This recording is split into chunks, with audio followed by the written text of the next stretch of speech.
So yun, good morning mga paps, mga padyak. Ayan, sa mga naghahanap sa amin ng Spectrum, naubusan kami sa first batch. Ito, second batch na tayo. Yan, ito yung available na kulay. Light blue. Ano bang kulay ito? Parang purple na light purple. Black. Yan. Silver. Tsaka red, pink. Yan, ito yung mga pangalan ng kulay nila.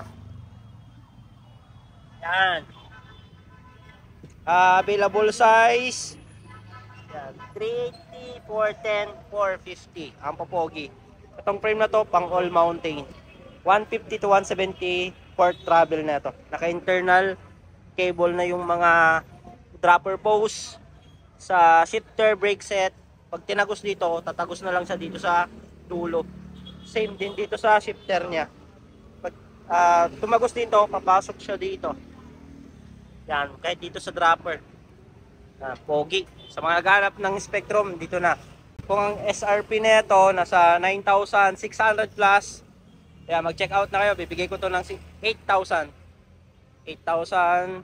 Meron din tayong mga dumating Speed 1 Commander. Sa mga ubusan ng Commander, meron na tayo. Yan.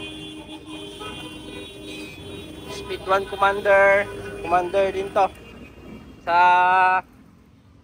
naghanap ng Evo na budget meal na Sagmit frame, meron tayo dito. Magkano to? Sagmit Evo R8.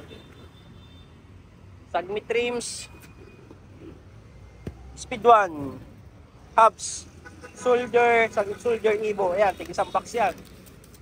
Meron din tayo Ragusa. Ilang yan. Ayan, mga rims din. Ito, mga frame, Mountain Peak Ninja. Yan, meron tayong dumating lang box. So, thank you mga paps, mga padyak. Mga nasa malalayong lugar naman na gusto magpakita ng suportas dito sa Paps Bike Shop at gusto mag-order, ayan, visit lang kayo dito sa mga legit account namin. Dito lang kayo pwedeng makipag-transact para legit at di kayo may scam. Visit lang kayo sa TikTok, Shopee, Lazada namin. Paps Bike Shop Official. Ayan, ito yung mga legit account namin. Jason Bike Parts. Bikers Need. Thank you mga paps, mga padyak. Ayan, dito na kayo makipag-transact at mag-order. Thank you.